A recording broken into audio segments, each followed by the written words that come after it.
So I'm here with Lenora Lapidus, Yeah.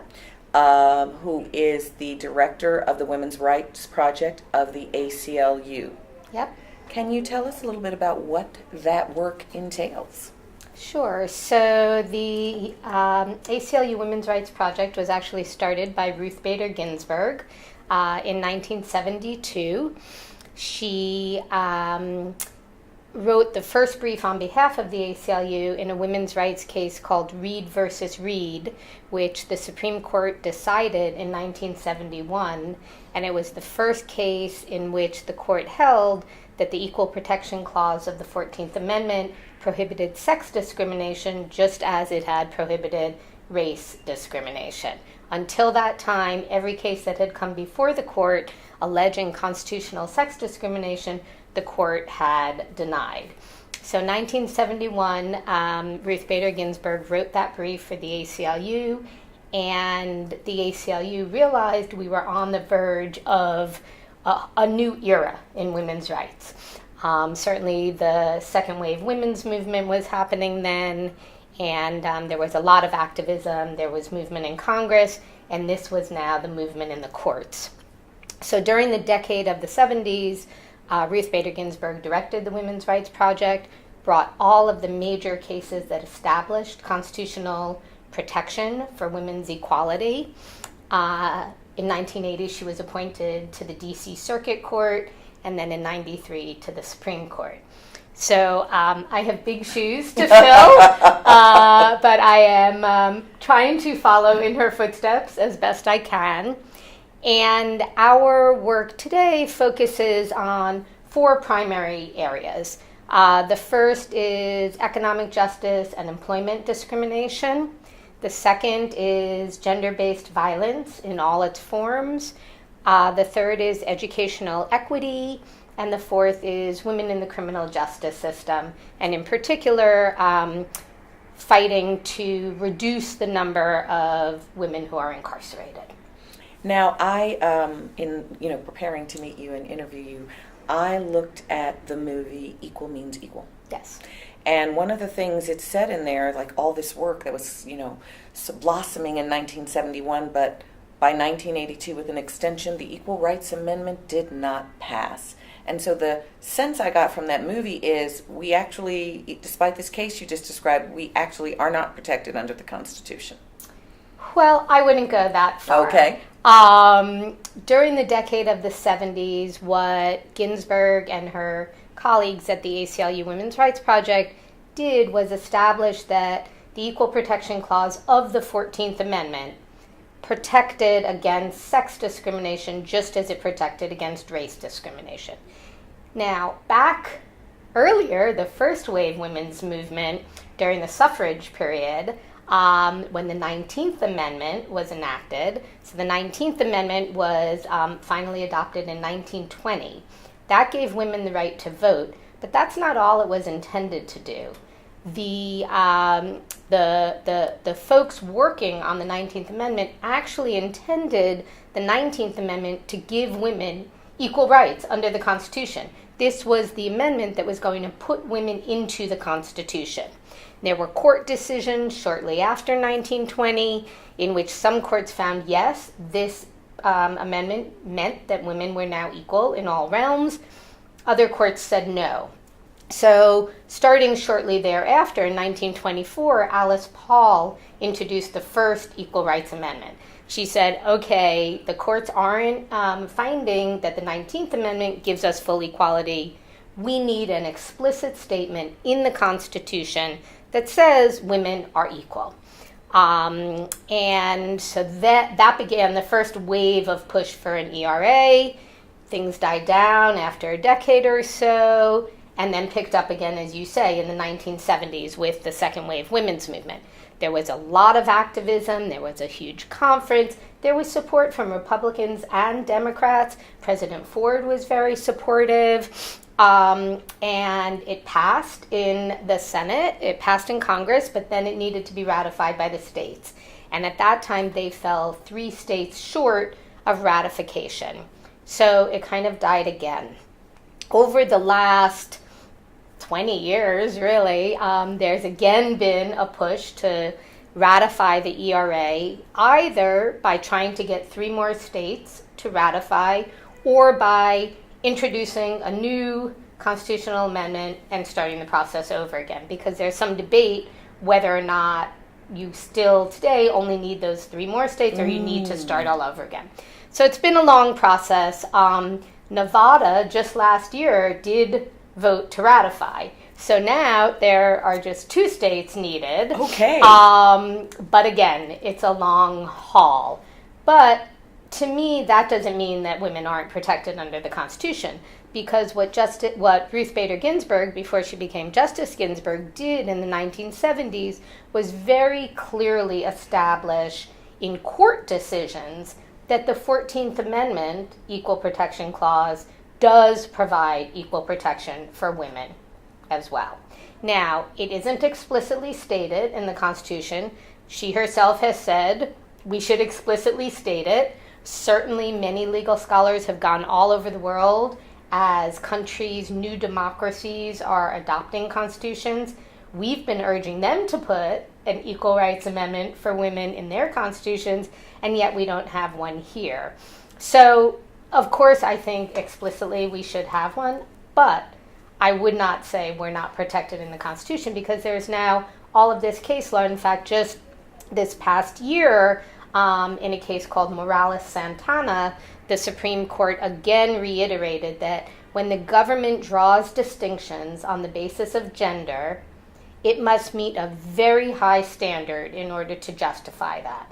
Otherwise, you can't treat people differently just based on their gender. So the ACLU has done a lot of work around domestic violence, and I know that you personally have been working on a case that went to the Supreme Court. Yes. We have been representing Jessica Gonzalez Lenahan for a number of years. We actually didn't get involved in her case until it got to the Supreme Court. She had a private attorney before that. But the facts are this. She had a domestic violence order of protection, and in violation of that order, one day her ex-husband came and kidnapped their 3 daughters from the front yard. She noticed that the girls were missing, and she immediately called the police. This was the Castle Rock, Colorado Police Department. She told them, I think Simon, her ex-husband, has taken the girls. Can you please go and look for him? And it's a small town, and they knew him. They knew the family. They refused over a 10-hour period. She called. She went to the police station. The police came to her house. She had repeated encounters with them, begging them to please go and find her children. At one point, she even learned through his current girlfriend that they were at an amusement park in Denver. She gave them the truck's license plate number. She said, I know they're at the amusement park right now. Please go and get them. They said, that's out of our jurisdiction. They didn't say, we'll call our colleagues in Denver. They just said, we're not doing anything. And repeatedly throughout this 10-hour period, they kept saying things to her like, what are you worried about? He's their father. Well, unfortunately, despite her repeated pleas, they refused to do anything. And at 3 a.m., he drove up to the police station. He started shooting. They shot back, and when they looked in the cab of his truck, the bodies of the girls were in there, and they'd been killed. So Jessica sued the police department for failure to enforce her order of protection. In Colorado, the law explicitly says that if an order of protection is violated, the police shall arrest. Notwithstanding that affirmative language, shall arrest, they didn't do it. Yes. And she won, actually, at the Court of Appeals. She got a fantastic decision. Then it went to the Supreme Court, and the Supreme Court ruled against her. Scalia. Justice Scalia wrote a decision saying shall does not mean shall, in essence, and police always have discretion, and there's no violation of due process. Well, Jessica is an incredibly strong woman and a determined woman, and most people would think the Supreme Court is the final word. That's the end of the line.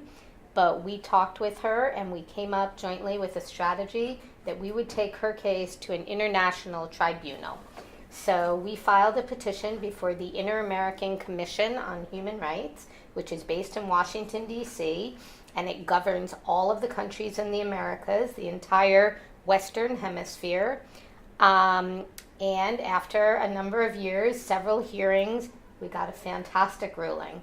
And the commission found that the U.S. had violated Jessica and her 3 daughters' international human rights. And so we had this wonderful decision. Now, one of the problems with international human rights is it isn't enforceable in the same way that U.S. courts' rulings are enforceable. It really takes the advocates to push to make the ruling have meaning. Right. And so that's what we did. So we had a series of meetings with the Department of Justice, with the State Department, with officials in Colorado, and ultimately we got an order, a ruling from the Department of Justice, issued a guidance to all police departments throughout the country on gender bias in law enforcement response to domestic violence and sexual assault.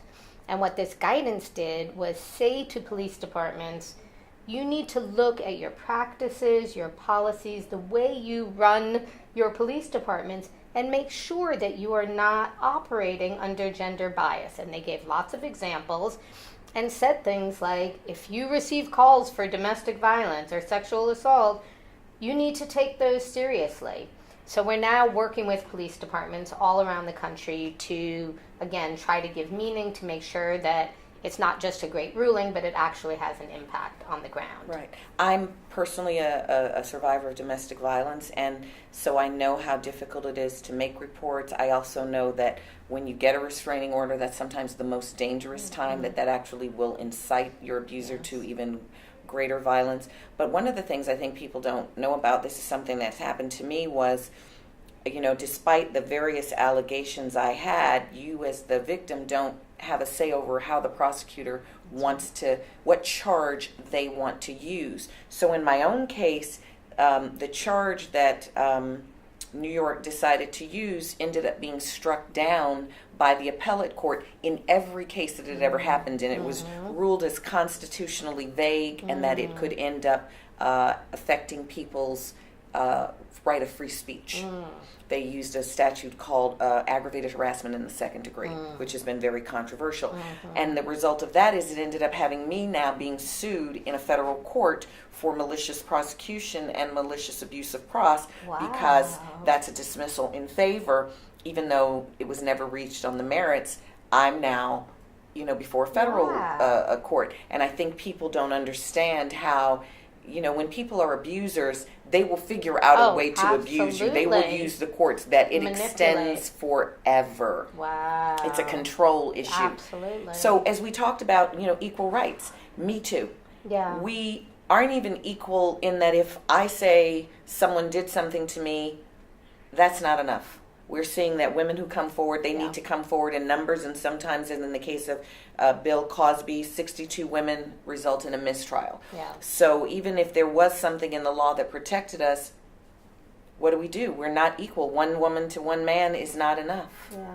Well, that is actually the aspect of the Me Too movement that I think is the most promising, that finally women are being believed, being listened to, that more women are speaking up rather than feeling ashamed or that they did something wrong to bring on the sexual violence, the assault, and the fact that we're seeing some real consequences now. I mean, there are some pretty powerful men who have lost their jobs, who have lost their positions of power.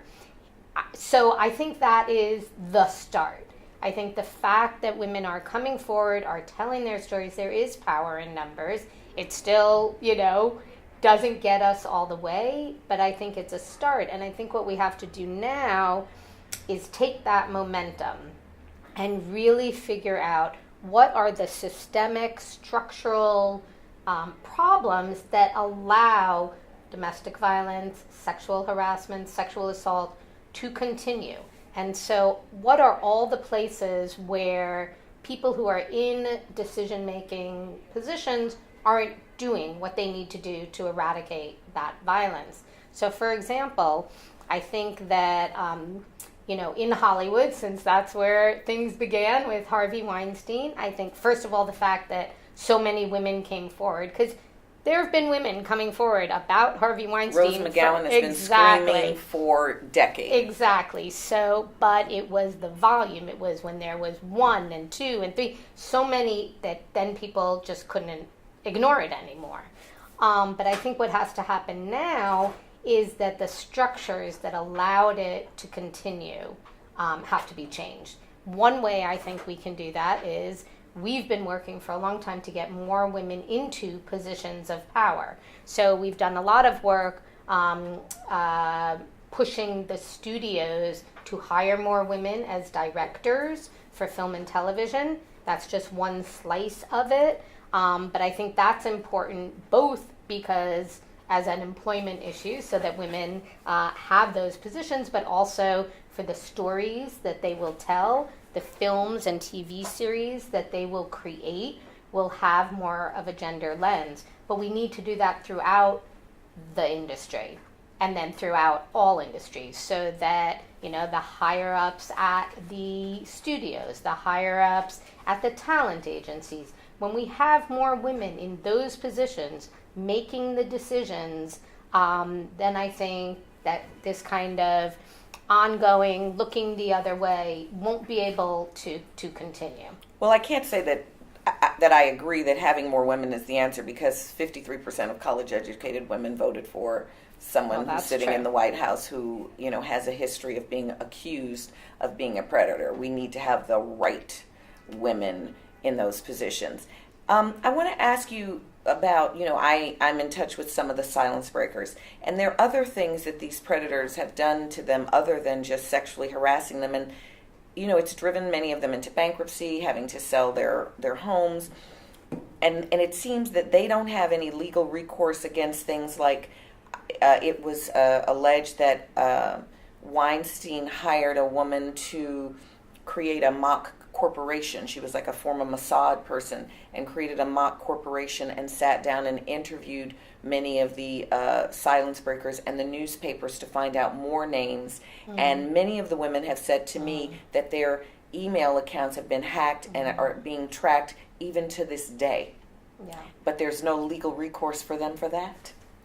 Well, no. I mean, there could be legal recourse in terms of invasions of privacy, in terms of, it depends how they're being manipulated, but certainly hacking into one's private email, that's an invasion of privacy. There may be state tort laws that are also applicable. So one would have to look at each specific situation or category, but there should be legal recourse. But the internet is really allowing abusers to have a whole nother way of extending abuse. Yes, no, that's absolutely true. And particularly once things are posted on the internet, then there's really no pulling them back. So we've seen that as a problem.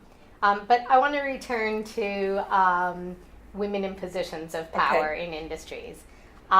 Because I certainly agree it's not all women, of course. And that percentage of women who voted for Trump were white women. So, I have my own white woman shame about that.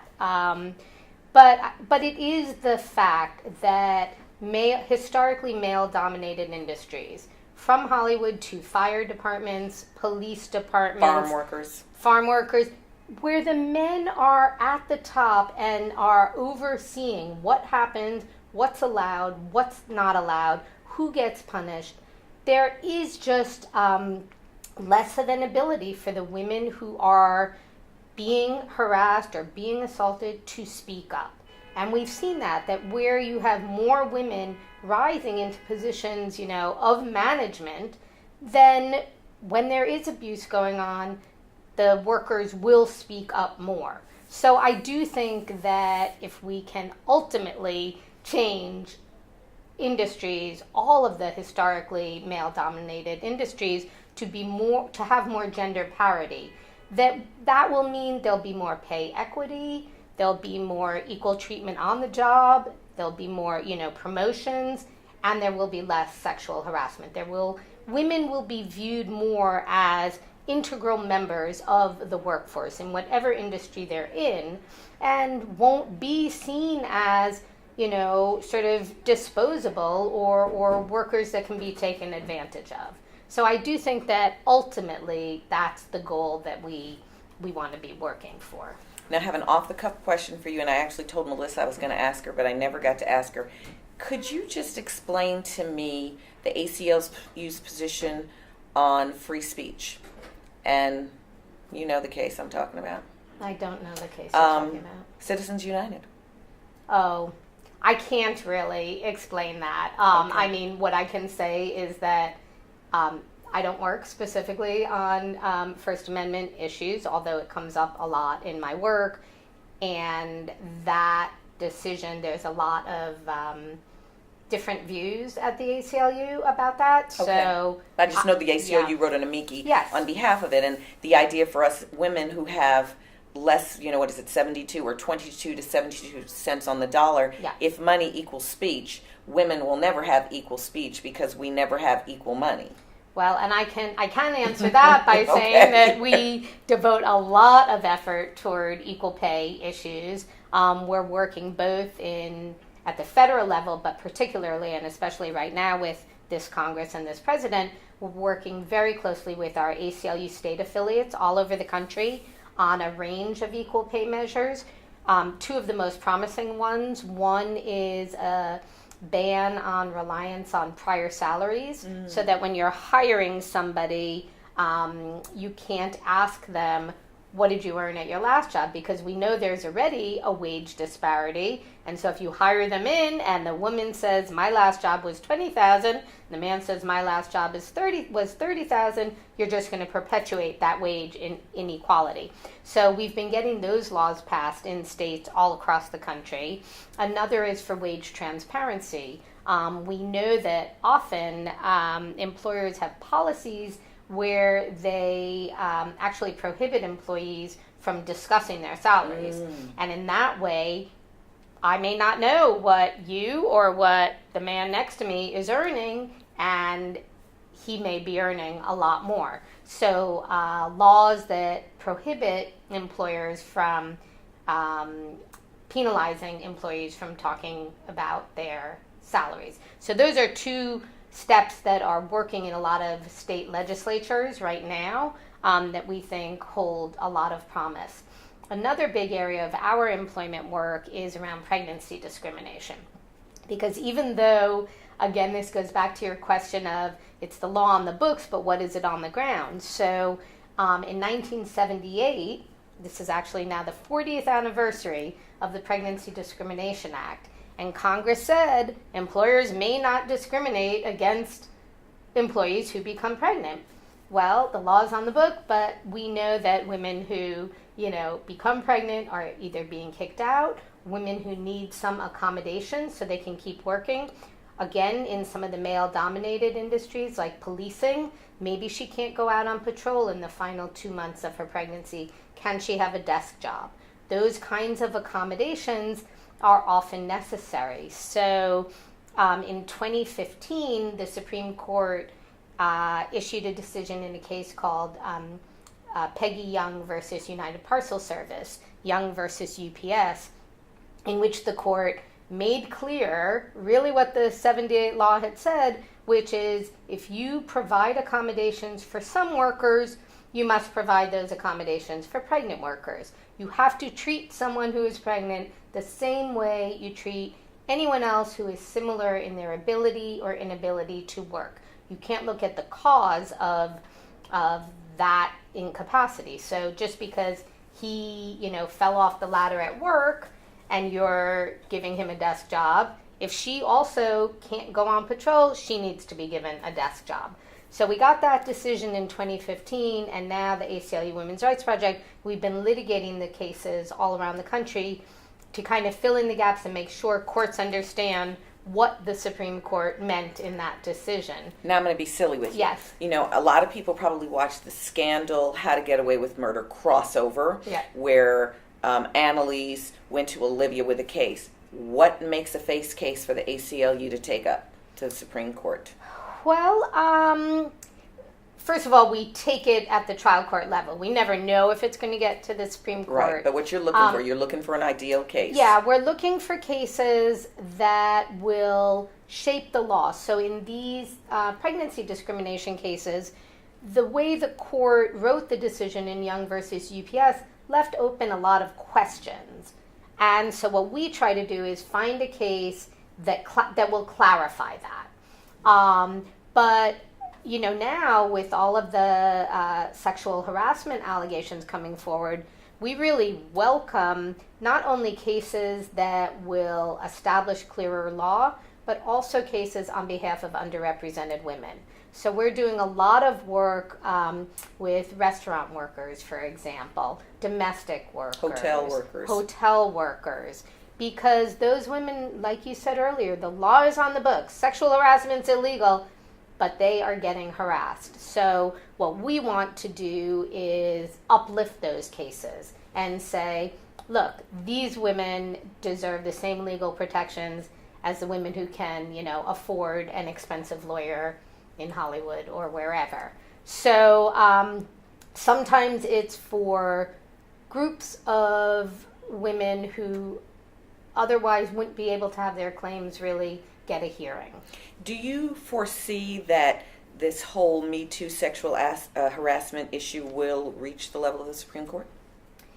I think it may, because of a combination of two things. One, a lot of legislatures, state legislatures, as well as Congress, are now rethinking what the laws should be to actually try to stop the problem. So again, they know there are laws on the books, but they're not working. So legislators are asking why not. And for example, one area that we are doing a lot of work around is there's a standard that sexual harassment to be unlawful must be, quote, severe or pervasive. And those words in themselves are fine. The problem is courts are defining them very, very narrowly, setting a very high bar. And so what we're trying to do is work with legislators to actually have laws that... That's for me. Have laws that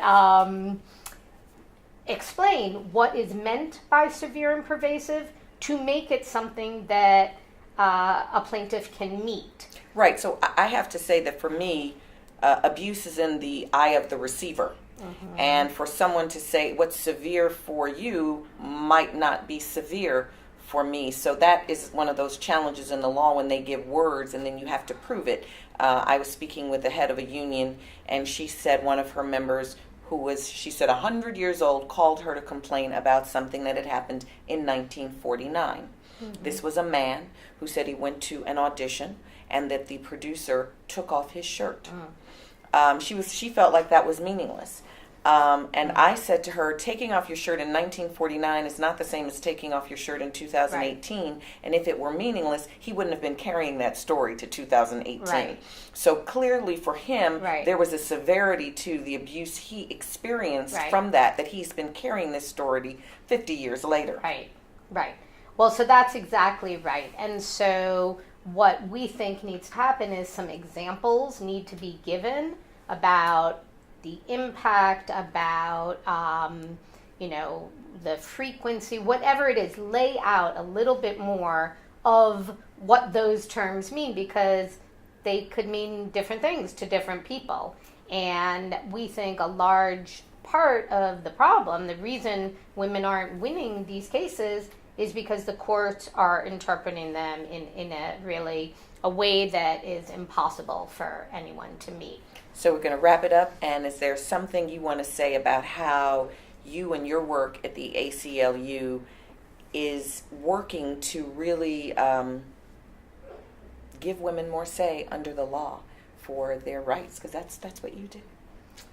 Yeah, really, the heart of our work is about giving voice to women, particularly underrepresented women, helping amplify their stories so that the courts and the public and legislatures can understand what real women are experiencing and what real women need.